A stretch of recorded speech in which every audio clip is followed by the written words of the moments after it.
Boa noite. Depois do resultado que o Chega teve nas últimas legislativas, não é um sinal de fraqueza que não haja mais ninguém para avançar? Não, ao contrário, é sinal que nós temos que pôr o país em ordem, como tínhamos dito que íamos pôr, e é sinal que eu também vejo isto como uma missão e não como nenhum cargo ou nenhuma questão de aritmética. Isto é uma missão.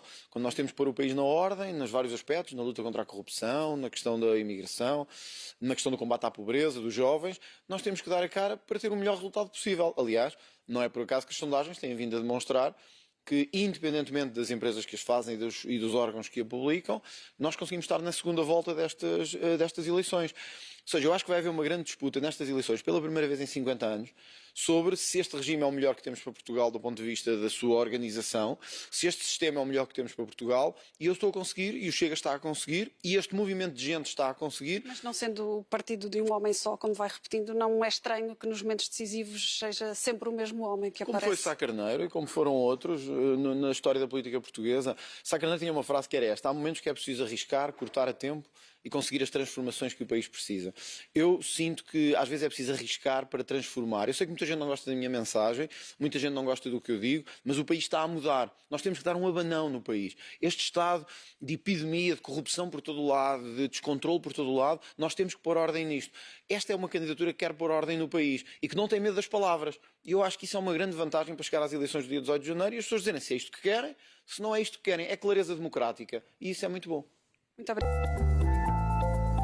De novo, boa noite. Esta é uma edição especial da Grande Entrevista. Hoje o meu convidado é o candidato presidencial André Ventura. Presidente do Partido Chega, licenciou-se em Direito na Universidade Nova de Lisboa com 19 valores e fez o doutoramento na Irlanda. Passou pelo PSD, foi comentador de futebol na televisão e em 2019 fundou o Chega.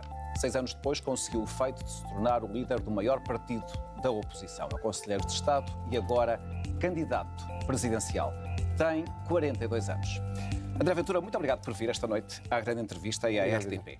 O senhor está nesta corrida para representar a voz do Chega, para tentar ir a uma segunda volta ou porque acredita que pode mesmo chegar a Presidente da República?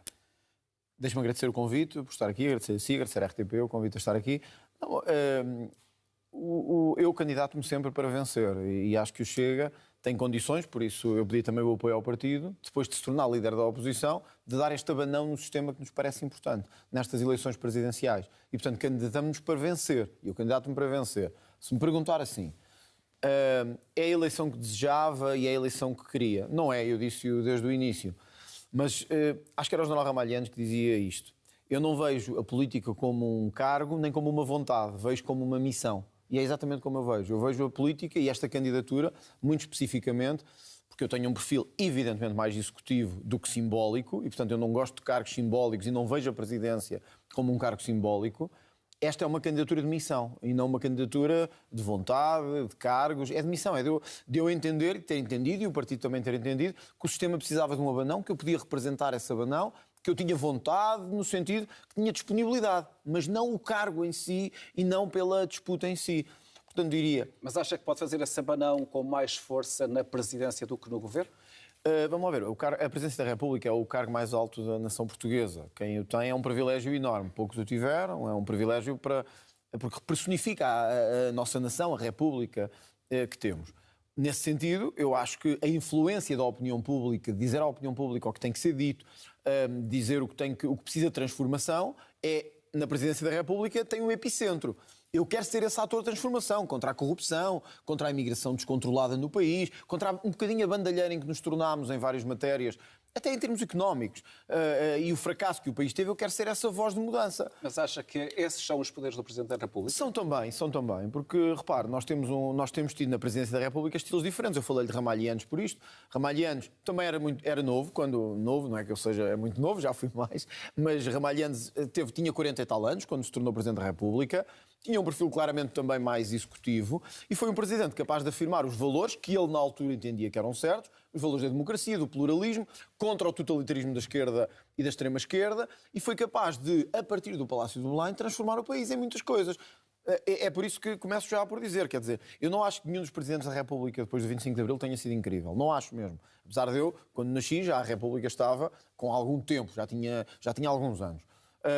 Porém, de todos, eu diria que o modelo que se eu pudesse olhar para dos modelos que temos, eu diria Ramalho e Andes, que é o único que teve a seriedade suficiente, a equidistância suficiente e tentou pôr o país na ordem. Não conseguiu, mas não foi por culpa dele. Não conseguiu porque o país desorientou-se completamente depois, mas tentou pôr o país na ordem, que é o que eu quero fazer também. E, portanto, é interessante ver a convicção com que fala da vontade de ser presidente, quando há 5 meses tinha a mesma convicção com o desejo de ser primeiro-ministro. Não lhe parece que isso pode levantar dúvidas sobre a seriedade dos seus compromissos? Se levasse, as sondagens não mostravam o crescimento que temos tido enorme, não é? Se mostrassem, as pessoas não aderiam ao projeto. Todas as sondagens, não são nossas, nem sequer estudos nossos. Todas as sondagens das últimas 3 semanas mostram que vamos à segunda volta das eleições. Portanto, as pessoas estão a aderir a isto. Porque o país precisava deste abanão. Quando comecei esta campanha, disse aos portugueses, eu acho que os portugueses têm defeitos e qualidades, e nós somos portugueses, sabemos isso.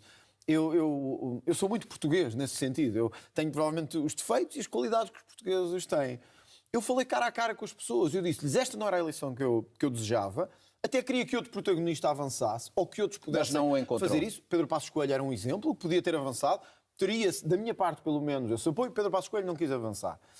Hoje, olhando para trás, eu acho que todos percebem à direita, ao centro-direita e mesmo no centro democrático, que Gouveia Melo não podia ser o nosso candidato. O que é que o senhor vê em Pedro Passos Coelho que lhe suscita tanto entusiasmo? A seriedade. Eu acho que hoje nós precisamos de políticos sérios. Precisamos de políticos sérios, que não estejam dependentes da política para viver, por um lado, que saibam que há uma vida para lá da política, que tenham a frontalidade com as pessoas, mesmo quando isso custe votos, mesmo quando isso não é o melhor que as pessoas querem ouvir, que tenha a capacidade de dizer às pessoas a verdade. Muitas vezes as pessoas em política gostam de ouvir o que querem ouvir, mas não a verdade do país. E Pedro Passos Coelho, acho eu, na perspectiva que tive, Pedro Passos Coelho cometeu erros. E eu também já tive a oportunidade de o dizer, todos cometemos. E eu também, se fosse primeiro-ministro, cometeria.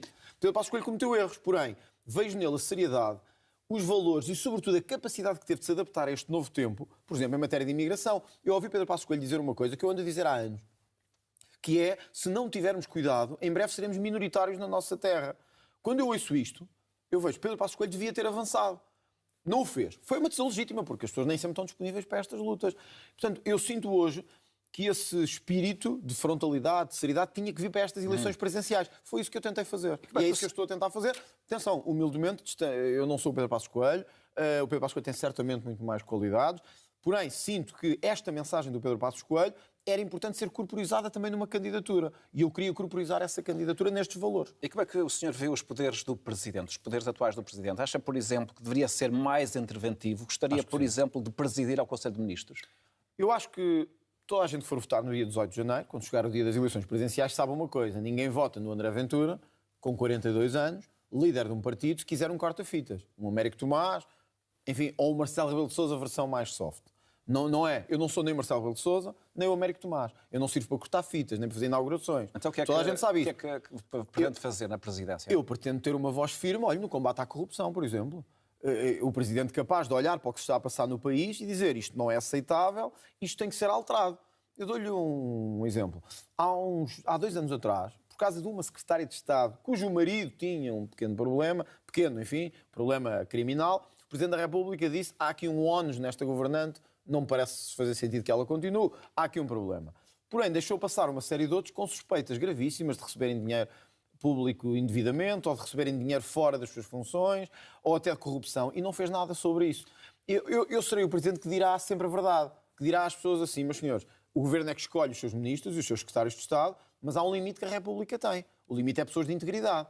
É pessoas que olham e se estas suspeitas sobre si são reais. Mas a senhora vai lançar, por exemplo, a partir de Belém, um escrutínio sobre os ministros que o Primeiro-Ministro lhe apresentar? Mas não é sobre Belém. O Presidente é eleito com mais de 50% dos votos. Significa que é também um filtro da República.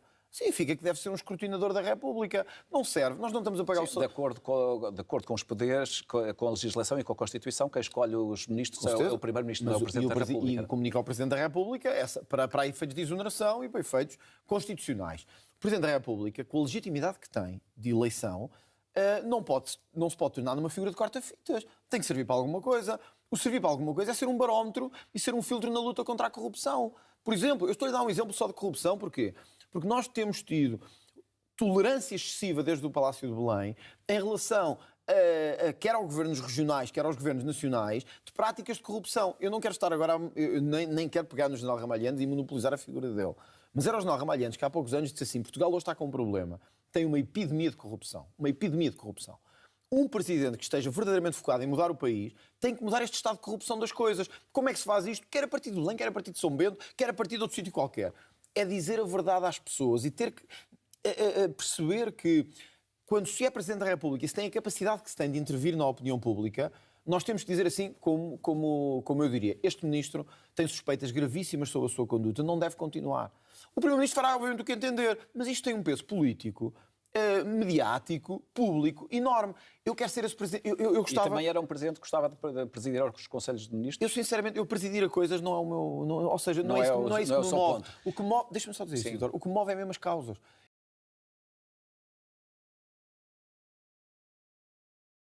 Mas há uma coisa que fui o campeão da luta contra a corrupção. Era isso mesmo que eu queria fazer neste país, porque eu acho que nos estamos a tornar num país de corrupção endémica. E eu quero acabar com isso. E o senhor será o presidente de todos os portugueses, caso venha a ser eleito, ou fará a separação entre aquilo que o senhor designa dos portugueses de bem e dos outros? Durante muitos anos, nós tivemos sempre os presidentes a dizer a mesma coisa. E hoje continuam. Os meus adversários, os adversários principais, todos dizem a mesma coisa. Serão o presidente de todos os portugueses. O senhor não será o presidente de vão todos os unir portugueses? todos e etc. E eu percebo esta questão. Eu percebo a questão simbólica de unidade, etc. Vamos lá ver. Eu acho que, por uma vez na vida, os portugueses precisam de um presidente que coloque os portugueses comuns à frente e não as minorias ruidosas à frente. Com isto, eu não estou a dizer que vou perseguir a B ou C. Vou dizer que, pela primeira vez, vou dizer aos portugueses comuns, aos que pagam impostos, que sustentam o país, ou pagaram, que vão ter um Estado para eles também, que lhes vai dar prioridade a eles. Eu, se tiver que escolher entre ser o presidente dos portugueses no acesso à saúde ou dos imigrantes no acesso à saúde, eu serei dos portugueses. Mas essa não é uma competência do Presidente da República, na verdade. É também porque, olha, o Presidente da República, quando aprova a Lei de Bases da Saúde e não a veta, ou quando a promulga, quando promulga a Lei de Bases da Saúde, mas dá indicações, deve dar estas. Eu, como Presidente da República, eventualmente promulgaria uma Lei de Bases da Saúde, como aconteceu com Marcelo Rebelo de Sousa, mas daria 2 ou 3 indicações ao Parlamento. E as indicações seriam esta: os portugueses têm que ter prioridade. Eu não aceito que neste país haja pessoas a passar à frente por serem estrangeiros em consulta. Eu estou a dizer que eu não aceito. Sim. 3, eu não aceito que venham grávidas de outros países ter filhos ao nosso país, não paguem as consultas, não paguem os partos e vão-se embora. Eu não aceito isso e a lei deve acautelar isso. 3, eu não aceito ter um país onde 1 milhão de pessoas está à espera de consulta no sistema de saúde, o governo diz que está tudo bem e ninguém chama a atenção da Ministra da Saúde. Só este ano já nasceram 60 bebés fora da maternidade. Ora, um presidente corta-fitas dirá: eu não estou aqui para isso, eu não sirvo para isso. Tudo certo. Os portugueses escolhem. Se elegerem o Gouveia Melo, o Marcos Mendes, o António José Seguro, é isso que terão. Terão alguém a dizer assim: eu nisso não toco, isso não é as minhas competências e tal. E por isso eu vou-lhe dizer já aqui: quem for votar em mim no dia 18 tem que saber isto. Eu não vou ser um corta-fitas. Mas eu, quando for preciso chamar... os poderes presidenciais... Conheço perfeitamente, mas sei também a capacidade de influência que tem. Se o Presidente da República disser: meus senhores, como aliás aconteceu mas com... há a separação de poderes. O Poder Legislativo, que está no Parlamento, o Poder Executivo Vitor, eu trouxe-lhe aqui até, olha, deixa-me mostrar-lhe isto, que isto parece-me importante. E há o Presidente da República, que tem outras funções. O Presidente da República já vetou 43 diplomas durante o seu mandato. 43 diplomas. Alguns deles sobre a eutanásia, a procriação medicamente assistida, leis fiscais, etc. O Presidente teve lei de estrangeiros, que o Presidente vetou e enviou para o Tribunal Constitucional.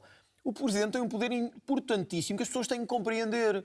O problema em Portugal é que as pessoas passaram a ver que o Presidente da República deve ser alguém reformado, que já não tem nada a ver com nada, que quer ir descansar para um spa e ficar lá sem fazer nada. Nós não podemos ter esse Presidente da República. Nós precisamos de um Presidente da República capaz de dizer ao Governo... O senhor acabou de dizer que Marcelo Rebelo de Sousa vetou 43 diplomas. É de quem esteve ativo, de quem não passou os dias no spa. Mas devia estar muito mais, sabe? Devia estar muito mais. Olha, esteve ativo onde devia, não esteve ativo onde devia, não esteve ativo onde devia estar ativo e esteve ativo onde não devia. Eu vou-lhe dar o exemplo. Bom, se vetou 42 ou 43 eu vou-lhe dar um exemplo. Esteve bastante ativo se for Presidente da República e chegar um diploma que, como aquele que chegou, que acabava com o CEF e acabava com o controle de fronteiras, eu não o deixaria passar. Quer dizer, num país como aquele que nós estamos, deixar que se acabe com uma polícia de fronteiras é ser cúmplice da bandalheira de imigração em que nos tornámos. André Ventura... Mas mesmo a questão das ideologias de género e dos nomes neutros, etc. Nós precisamos de um Presidente da República que tenha uma visão política. Não tem que ser a visão de todos, mas é uma visão política que gosta do país e gosta da identidade nacional e não tem medo de dizer que é português e que valoriza os símbolos nacionais. Mas o senhor viu algum Presidente da República que dissesse que não gostava de ser português e que não valorizou os símbolos nacionais? Olha, eu francamente, quando vejo um candidato dizer que ao fim de 10 anos um imigrante e um português são a mesma coisa, como aconteceu com Gouveia e Melo. Ou quando vejo Marcelo Rebelo de Sousa dizer que não podemos falar disto, do ser português... Se o imigrante pedir a nacionalidade, passa a ser português. Passa, mas não é português como nós. Ser português... Não, é português. Desde que tem a nacionalidade portuguesa, passa a ser português como nós. Ser português sente-se. Ser português vive-se. Ser português tem sim. Há portugueses no estrangeiro que têm a dupla nacionalidade e que sentem com certeza. E tenho a essa certeza que se lhes perguntar se são franceses ou portugueses, eles dizem primeiro portugueses. Ser português sente-se, ama o país, ama a pátria, ama a bandeira. Ser português não é igual a ser do Bangladesh, da Índia, do Nepal, deixa-me dizer isto, do Nepal, do Brasil, de outro sítio qualquer. Ser português, é amar este país. Portanto, quando algum candidato diz assim, mas qual é o problema? Temos algum género especial? Temos. Somos portugueses. E eu quero ser o candidato dos portugueses. Eu não sou o candidato nem dos indianos, nem dos nepaleses, nem dos do Bangladesh, nem dos espanhóis, nem dos... Eu sou o candidato dos portugueses. E isso, um presidente pode fazer muita diferença. Olhando para os seus diferentes... Deixa-me só dizer isto, Vítor. E aqui um presidente pode fazer toda a diferença.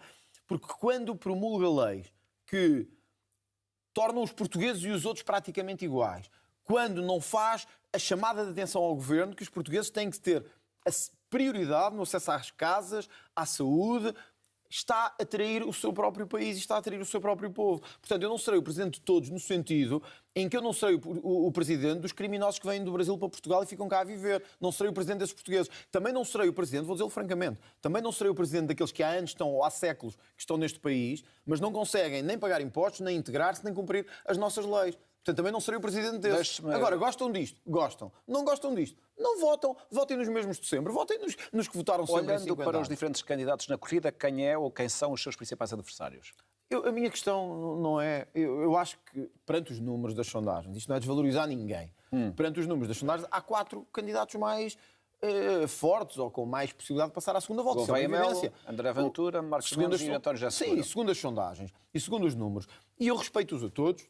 O senhor já disse que acredita que vai à segunda volta. Vai à segunda volta com quem? Eu não sei se serão os portugueses que se escolherão. Eu não estou a dizer que eu acredito. Todas as sondagens dizem agora que vou à segunda volta. Portanto, isso não é uma questão de eu acreditar, é uma questão dos números. E eu estou aqui a trabalhar para isso. E espero conseguir representar esse abanão que o sistema precisa no dia 18. Não vou estar a escolher com quem é que vou. Os portugueses é que saberão. Sinceramente, para mim, Marcos Mendes, António José Seguro, Gouveia e Melo são exatamente iguais. Aliás, o Gouveia e Melo, neste momento, quer ser mais candidato do PS do que o António José Seguro, que até tem vergonha de dizer que é socialista. E desde quando é que o senhor fez esse corte com Gouveia e Melo? Porque quando o Gouveia e Melo apareceu, o Chega esteve ali numa fase disponível para o apoiar. Onde é que se deu esse corte? E eu disse isso quando ouvi dizer coisas como esta, que ser imigrante e ser português é a mesma coisa.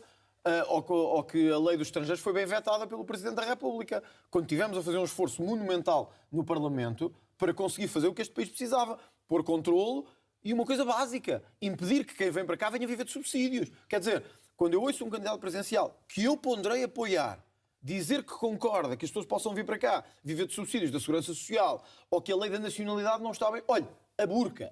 Não, chega. Mas deixa-me só dizer isto. A lei da burca. Quer dizer, proibir que estejamos a importar estes símbolos de opressão das mulheres islâmicos e, aparentemente, o candidato Gouveia e Melo também é contra isto. Então, como é que o Chega se pode rever nisto? O senhor critica frequentemente os resultados dos 50 anos da democracia, referindo que é necessário uma nova república. Olhando para este meio século, o que é que o senhor vê de positivo, e eu vou repetir, de positivo, naquilo que foi a evolução do país? Não, eu acho que, vamos lá ver, o país teve evolução em muitas coisas, no âmbito da saúde, no âmbito da educação, no âmbito dos rendimentos médios per capita. Só quem não olhar bem para as coisas é que não vê esta evolução. Então faz uma avaliação positiva dos 50 anos da democracia? Não, eu faço uma avaliação de houve evoluções e houve coisas más. Mas entre esse balanço, qual é a dominante? Vamos ser francos. Esta República está podre absolutamente. Não, desculpe, mas eu estava a falar, por exemplo, se o senhor diz que em 50 anos melhorou a saúde, melhorou a educação, melhoraram as infraestruturas. Vítor, vamos lá ver. Melhorou a liberdade. Vamos lá ver. Nós tivemos 74 domínios. Porquê é que o senhor desvaloriza sistematicamente estes aspectos? Está enganado. Não é desvalorizar. Não, o senhor desvaloriza, valorizando sempre... Depois deixa-me acabar a pergunta. Se me deixar responder também. Com certeza. Sublinhando sempre aspectos como a corrupção. Quando, na verdade, há dados que são, digamos, indiscutíveis em termos da melhoria que o país teve em 50 anos de democracia. E o senhor sistematicamente desvaloriza esses dados e, em contraponto, valoriza os fenómenos de corrupção. Não é? Eu valorizo aquilo que é preciso ser valorizado, que é em 50 anos nós tivemos uma corrupção espalhada por todo o lado, que enriqueceu uma casta de pessoas que se sucedem nos cargos políticos e quando não se sucedem são família uns dos outros, saem de um lado para ir para o outro, saem do governo para ir para institutos públicos, saem dos institutos públicos para ir para as câmaras municipais, saem das câmaras municipais para ir para cargos internacionais, tudo paga à nossa conta e nós dizemos assim, a República é a democracia. Não, a democracia e este regime serviram para encher os bolsos a muita gente. Isto não quer dizer que não Mas tenha... não acha que a generalidade das pessoas vive hoje melhor do que há 50 anos? Deixe-me agora responder, porque pediu-me para lhe deixar fazer a pergunta. Deixe-me também agora... Deixe-me ter esta evolução na resposta. É ingênuo comparar o país dos anos 2020 com o país dos anos 60, do século passado. Por isso, comparamos com outros países também, como estavam e como estão. O país melhorou em muitas coisas, evidentemente. O que é que aconteceu? Porquê é que não evoluímos tanto como podíamos ter evoluído? Porque hoje podíamos ser uma Califórnia da Europa, hoje podíamos ser uma Flórida na Europa, podíamos ser uma Suíça, mas não somos porquê? Porque houve gamanço e corrupção em todo o lado. Do início ao fim houve tudo a gamar numa escala de poder. Desculpa a expressão, Vitor, eu sei que isto não é muito politicamente correto, mas é mesmo verdade. Nós hoje vemos que houve uma série de famílias, de castas, que pensaram o poder é nosso, o poder está dominado por nós e, portanto, vamos roubar o mais possível. Ponto 1. Ponto 2. A anarquia em que se tornou o poder em Portugal. Nós hoje, por isso é que eu digo... Em que sentido? Não há eleições regularmente? Não há mudanças de poder? Claro que há eleições. Como é que diz que há anarquia em todo Vitor, lado? Olha, eu vou-lhe dar um exemplo simples. Eu não gosto de ser pouco cortês, mas vou-lhe dar o exemplo da própria comunicação social, que há 50 anos que está sequestrada pela mesma narrativa dominante. E foi preciso o Chega chegar para começar a quebrar essa narrativa dominante. Repare, quando tem um poder que se instalou, que distribuiu lugares pelos amigos todos, que começou a distribuir lugares entre famílias, partidos, etc., que nunca quis abdicar desse poder. Porque não é só a questão da corrupção. Deixa-me só dizer Sim, André Ventura, mas... Este ano, olha, vou mostrar aqui, eu espero que a RTP passe isto. Portugal tem o pior índice de sempre na corrupção. Já falou da corrupção, mas apesar de tudo... Não é falar da corrupção. Mas agora deixa-me fazer uma pergunta, mas deixa-me dizer. Não, mas eu estava a responder à sua pergunta. Tem o pior resultado de sempre. Compare lá agora com os anos 70 e 60 e o que tem o pior resultado de sempre no índice de corrupção. Ou seja, o país está muito mais corrupto porque há uma série de pessoas a roubá-lo. Então, e vamos manter as coisas como estão. Na sua visão, o país está pior do que estava há 50 anos? Na visão global? Eu nasci em 1983. Você já respondeu a isso. Isso não significa que não tenha uma opinião. Eu gostava que o país estivesse mais à frente, não é mais atrás. Eu não quero saber do passado. Eu quero olhar para hoje e ver porque é que nós não estamos ao nível da Suíça. Porque é que nós estamos ao nível da Bélgica. Não estamos porque nos andaram a roubar. Quando temos a criminalidade que temos hoje, e todos os dias basta ver alguns canais de televisão e de jornais para perceber o que está a acontecer. Apesar de tudo, Portugal é um dos países que tem menos criminalidade no mundo. Deixa-me lá dizer isto. No mundo. Sinceramente, as pessoas que nos estão a ver e que estão a ver-nos na RTP sabem isso, muitos idosos que nos estão a ver, muitos reformados, sabem isto, sabem que hoje os sítios onde vivem têm medo de sair à noite, têm medo de sair quando escurece, porque deixámos isto tornar-nos em muitos sítios uma favela. E nós temos que impedir que isto se torne uma favela. Agora vou fazer perguntas. Mas desculpa, estavam a pedir dados. 1 em cada 3 portugueses hoje nunca teve isto na história do país. 1 em cada 3 portugueses hoje sentem-se inseguros. Têm medo de ser assaltados ou agredidos quando saem à noite. Esses dados são públicos a semana passada. Ora, pergunto, quem é que tornou este país assim? Quem é que tornou este país assim? Foi esta casta de políticos dominantes. Nós temos que acabar com isto. O senhor conhece Ferry Street em New York, ou o bairro de Stockwell em Londres, ou Aulnay-sous-Bois em Paris? Conheço, mas isso não é comparável. São bairros onde vivem maioritariamente portugueses. Como é que o senhor acha que estes portugueses iriam sentir se um dia acordassem com cartazes às portas da sua casa a dizer isto não é Portugal? Eu primeiro tenho a certeza que os portugueses que foram para... não só para a França, como para a Inglaterra, como para Luxemburgo, como para a Suíça, foram para lá trabalhar, foram para lá descontar. E hoje são, como nos Estados Unidos, por isso é que os portugueses hoje, os lusodescendentes nos Estados Unidos, têm dos rendimentos mais elevados, foram para lá fazer uma coisa, trabalhar e construir aqueles países. E foram, empenharam-se e trabalharam. Não foram bater à porta da Segurança Social, foram trabalhar e empenhar-se na construção daqueles países. Quando nós dizemos cá que a imigração que vem tem que cumprir regras e não pode viver de subsídios, isto devia ser a lógica que em todos os países do mundo devia imperar. 1, têm que entrar legais. 2, não podem viver de subsídios. Francamente, subsídio dependentes nós já temos muitos. Não precisamos que venham para cá. 3, têm que cumprir as nossas regras. Agora pergunto... Não respondeu à minha pergunta. Não, eu acho que os portugueses não precisavam de cartaz nenhum, porque eles sempre cumpriram as regras. Mas algum português foi para a França para não cumprir as regras de França? Ou queria andar a tornar as mulheres objetos em França? Ou queria andar de burca na rua? Ou queria ir para a segurança social? Os imigrantes portugueses são diferentes dos outros imigrantes que saem dos países para procurar uma vida melhor? Não é uma questão diferente. Acho que os portugueses foram sempre cumpridores no país para onde foram sempre exemplos de trabalho, foram sempre exemplos de sacrifício e dedicação. Aliás, fico muito perturbado quando vejo, como aconteceu agora com os incêndios, quando imigrantes que perderam a sua segunda casa, que é a casa cá em Portugal, o que o Ministro da Coesão teve para lhes dizer foi arranjar sem seguro. Ou seja, nós aos imigrantes que estão a vir para cá, não exigimos que tenham seguro de saúde. Podem vir para cá e têm tudo pago. Mas aos nossos que estão lá fora e perderam a casa nos incêndios, dizemos que deviam ter seguro. É este país com que eu não concordo. É este país que eu acho que temos que mudar a lógica. O senhor admite que os cartazes que colocou sobre os imigrantes podem incentivar a intolerância e mesmo atos de violência contra essas comunidades? Vítor, francamente, isto é a conversa de 50 anos. Não, mas eu gostava que a conversa de 50 anos respondesse com conversa nova, com a modernidade, com o país que precisamos de ter. Sim. Eu estou farto da conversa balufa de 50 anos. Não se pode dizer nada. Ai, não se pode tocar nos imigrantes. Ai, os ciganos, não se pode falar dos ciganos, porque os ciganos depois vão dizer que é xenofobia, racismo e tal. E não... Vítor, francamente, uma grande parte dos ciganos não compra lei e as pessoas que vivem à porta deles sabem isso. Para que é que nós andamos a ignorar o óbvio? Para que é que andamos a mentir às pessoas quando as pessoas sabem que é assim? E dizemos assim, o Chega tem um cartaz a dizer os ciganos têm que cumprir a lei. Não têm? Eu também tenho. O Vítor também tem que cumprir a lei. Então porquê que os ciganos não têm que cumprir? Todos temos que cumprir a lei, porque é que faz essa diferença? Bom, olha, eu trouxe-lhe aqui, Vítor, para lhe mostrar uma coisa que eu acho que podia ser interessante de ver. Isto é um cartaz do MRTP. Já mostrou. Pronto, já viram isto? Mas eu vou pedir aqui à Câmara da RTP, se não se importar. Morte aos traidores. Morte aos traidores. Isto foi, enfim, do MRPP. O senhor que agora está muito indignado com os nossos cartazes. Mas isto era o que andava na rua. Nunca vi morte aos traidores. Repare, morte aos traidores que não querem o euro. Porquê é que na altura não houve processos? Na altura houve debate sobre esse tema. Não estou a falar de debate, desculpa lá. Estou a falar de processos, de ilegalizações, de prisões, de dizer que se tem que calar, que não pode falar, que não deve Ninguém o prendeu, André Ventura. Não estou a falar de prender. Estou a dizer de queixas na CNED, para proibirem o partido, para extinguirem o partido, para proibirem de falar em público. Mas as pessoas não podem fazer queixas sobre quando se sentem ofendidas? Só que na altura não vi nada sobre isto. Também houve. Vitor, sabe porquê é que não houve nada sobre isto? Porque este país está minado pela extrema-esquerda nas instituições, na imprensa e em muitas instituições que deviam ser independentes e imparciais, não são. Então eu não posso dizer os ciganos têm que cumprir a lei, mas eles não têm que cumprir a lei. Mas que toda a gente tem que cumprir a lei. Isto é o Bangladesh? Não é? E eu não quero que se torne o Bangladesh. Agora, digo-lhe uma coisa.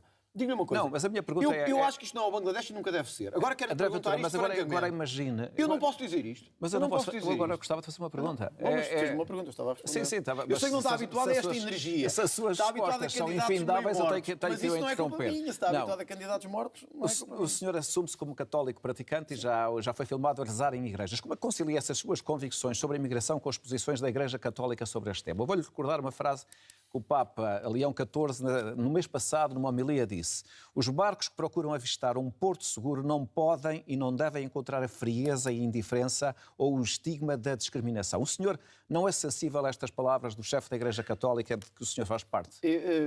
Uma coisa é os que avistam a costa europeia porque estão a ser perseguidos, porque estão a ser torturados por vários motivos religiosos, políticos, etc. Aqueles tipos que foram ter à costa do Algarve, de barco, não estavam a ser perseguidos por ninguém. Aquelas pessoas? Estavam a fazer cidadãos. Imigração. Não são cidadãos. Não são cidadãos de Portugal, Vítor. Não são. São cidadãos de outro país qualquer, que vieram ilegalmente para Portugal. Agora, só comentei a sua palavra. Agora veja a minha palavra. Ilegalmente. Que é uma palavra que está ilegalmente a desvalorizar outras pessoas. Eu acho que as pessoas compreendem isto que eu vou dizer agora. Nós, quando temos uma casa, temos portas, temos um portão, temos portas e janelas.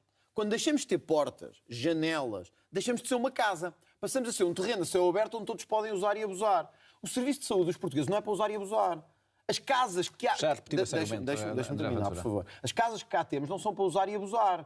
A nossa segurança social não é para usar e abusar de quem nunca descontou em Portugal. E, portanto, para todos aqueles que dizem, francamente, deixa-me ser... Não, é que se não faz uma pergunta, não consigo responder. Eu só estou a corrigir alguns pontos, porque, na verdade, os imigrantes que estão a trabalhar descontam para a segurança social. Descontam, mas também recebem. Descontam e recebem. E usam casas, e usam segurança social, e usam saúde. Não vamos também fantasiar as pessoas. Vão aos serviços de saúde, enchem os centros de saúde, enchem os hospitais, usam as casas, e as públicas e as não públicas. Não vamos fantasiar. Chega de fantasiar. Passaram 50 anos. Estamos a fantasiar.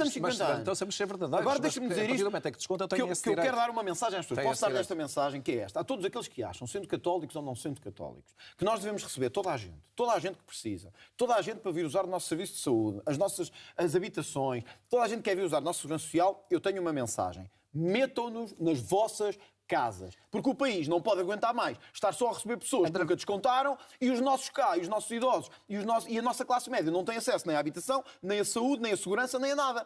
Acho que é justo dizer isto. Isto não tem a ver com ser cristão. Vamos avançar. Isto tem a ver com ser português. Quer dizer, a minha responsabilidade é com os portugueses. Eu represento os portugues.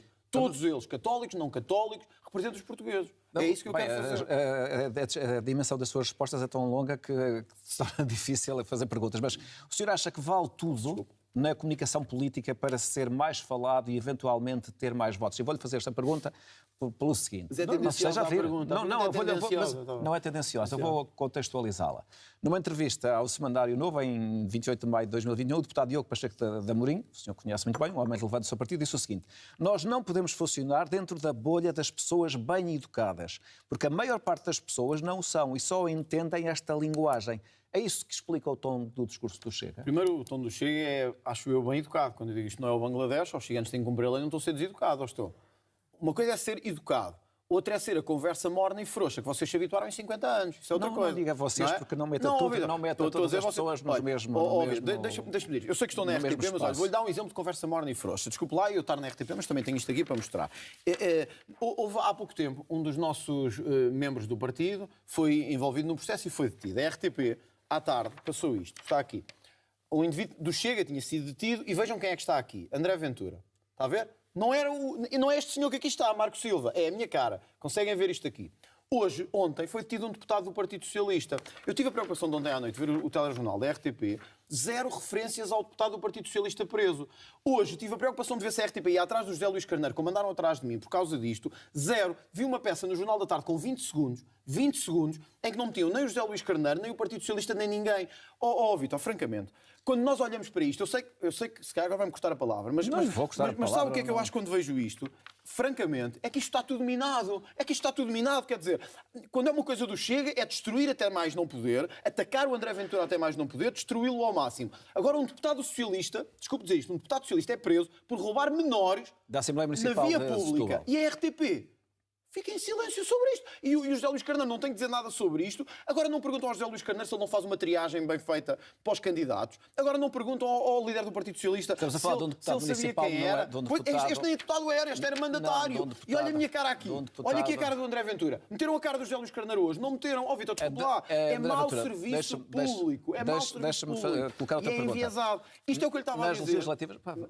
Se eu não consigo fazer nenhuma pergunta... Eu calmo já. Não vale a pena eu estar aqui. Deixa-me fazer a pergunta. Não se faça também assim. Não vou fazer de vídeo, mas não vou levantar da mesa. Vítor, este é o exemplo de 50 anos de domínio da narrativa e da comunicação social. Posso agora fazer uma pergunta? Mas era isto que eu lhe queria dizer. Já ouvi. Nas legislativas de 18 de maio deste ano, o Chega conseguiu o seu melhor resultado, tendo 1.445.154 votos, certo? Passados 5 meses, o Chega teve 749.602 votos. Portanto, menos 695.552 votos. Esta queda do Chega significa... Deixa-me fazer-lhe a pergunta, André Ventura. Significa que o seu eleitorado pode não estar assim tão consolidado... E eu estou autorizado a fazer-lhe perguntas ou não posso fazer perguntas? Não está autorizado a fazer perguntas. Não vou fazer. Mas era para lhe perguntar as regras da entrevista, quem faz perguntas são os jornalistas. Não, mas a minha pergunta é se este resultado poderá significar que este ímpeto de subida do Chega pode ter atingido um limite. Não acompanhou as eleições europeias. Não viu quanto é que tivemos nas eleições europeias e quanto é que tivemos nas legislativas a seguir. O Chega teve 10% nas eleições europeias e teve 24%, 23% nas seguintes. Acredita verdadeiramente no que está a dizer? Eu estou a fazer uma pergunta. Não, eu estou a dizer, podia fazer perguntas. Quando diz assim, houve uma queda nas eleições autárquicas, mas tem que comparar com as outras autárquicas. O Chega foi o partido que mais subiu nas eleições autárquicas. Estou a fazer comparação entre duas eleições que ocorreram em 5 meses. Se eu também não conseguir responder, não é possível. Consegue. Eu estou a tentar responder, que é, o Chega foi o partido que mais subiu nas autárquicas. O Chega foi o partido que mais subiu de 21 para as eleições que tivemos agora nas eleições autárquicas. Não pode querer comparar alhos com bugalhos, quer dizer, estar a dizer... Não, mas eu estou-lhe a pedir a sua leitura sobre isto. Nas legislativas tivemos este valor, nas autárquicas, sabe que são eleições personalizadas, diferenciadas e com caráter local. Mesmo assim, o Chega venceu câmaras municipais. Sim, teve 3 câmaras municipais. Venceu juntas de freguesia, 13 juntas de freguesia pelo país todo. Tornou-se decisivo em todos os mais importantes concelhos do país. E hoje teve mais um vereador em Lisboa. Mas, hoje ganhou Lisboa, no sentido em que estava em disputa um outro vereador, e o Chega tornou-se decisivo em Lisboa. Mas não só isso. O Chega tornou-se decisivo em Sintra, no Porto, em Gaia, em Cascais. Todos os sítios mais populosos, o Chega tornou-se decisivo. Podemos dizer que o Chega decresceu? Claro que não, o Chega teve a maior subida possível nestas autárquicas. Queria ganhar mais câmaras? Queria, isso é evidente, mas tivemos a maior subida de todos os partidos. Sim, eu estava a comparar com o resultado anterior. Mas não pode, porque então quem é que compara as europeias também antes e como é que tivemos nas legislativas? Quer dizer, não faz grande sentido, não é? Nós nas eleições europeias também tivemos menos. André Ventura, nós teremos mais 1 minuto e 12. Esta nossa conversa acelerou, porque as suas respostas são bastante longas, tenho que dizer. É da sua, seguramente. Eu gostava de ir a um evento em que o André Ventura participou no dia 14 de setembro em Madrid, um evento organizado pelo partido Vox, recorda-se, e nessa intervenção o senhor disse: temos de entregar Pedro Sánchez à cadeia, à cadeia, à cadeia. Recorda-se dessa frase? 3 vezes cadeia. O senhor acha que um candidato presidencial deve falar assim de um primeiro-ministro de um outro país, particularmente de um país vizinho com quem temos relações tão intensas e tão grande interdependência? Para ser franco, eu também acho que o José Sócrates ia estar na cadeia. E também acho que o Lula da Silva devia estar na cadeia. O senhor acha que isto não viola a separação de poderes? Não, viola a separação de poderes é nós temos uma conversa frouxa durante... É um político Mas agora deixe-me fazer a pergunta. É um político, é um deputado ou é um candidato que decide quem é que deve ir para a cadeia e quem não deve ir para a cadeia? Isso não é a violação de poderes no regime democrático? Acho que se me deixar responder... Agora vou deixá-lo responder. Eu acho que o Sócrates devia estar na prisão. Acho mesmo. E acho que todos sabemos o suficiente do que aconteceu, de quanto desviou o dinheiro do país para saber que devia estar na prisão. Não está... porque o nosso sistema foi montado de tal maneira para que os ricos e poderosos se safem sempre. Não está porque foi montado de tal maneira para que os corruptos arranjem sempre uma forma de sair bem desta história. Quem é que se lixa sempre é o contribuinte que não paga €1 de qualquer coisa, é o pequeno comerciante que não paga €1 de qualquer coisa, é o pequeno cidadão que, quando lida com a justiça, fica, entre aspas, lixado, e os poderosos e os ricos, quando ficam, safam-se sempre. E, portanto, quando eu vou à Espanha e digo isso, basta conhecer um bocadinho da realidade espanhola para perceber... passo a expressão, o bordel de corrupção em que o governo espanhol se tornou. E basta ler um bocadinho da imprensa espanhola para perceber isso. Qual é a minha diferença para os outros candidatos? E para terminar? É que, Vítor, eu não venho de certeza com a conversa morna dos outros 50 anos que aqui estiveram. Eu não venho com a conversa do, bom, vamos ver, vamos esperar, vamos aguardar, logo se vê, e entretanto... Portanto, as regras do Estado de Direito para si não são pelo contrário. Eu vou fazer com que o Estado de Direito funcione mais. Mas deixa de haver Estado de Direito quando as pessoas que pagam impostos, que sustentam o país, sentem que quem lhes roubou nunca é condenado. Quem lhes roubou nunca tem que enfrentar a justiça. Olha, eu dei hoje um exemplo. O Nicolas Sarkozy, antigo presidente francês, entrou numa cadeia a semana passada. O José Sócrates está há 15 anos para ser julgado e ainda vamos no início do julgamento. Eu não sou contra o Estado de Direito. Eu vou fazer é que o Estado de Direito, por uma vez, comece a funcionar verdadeiramente e quem roubou o país seja posto onde deve, que é na prisão. André Ventura, muito obrigado. Muito obrigado pelo convite.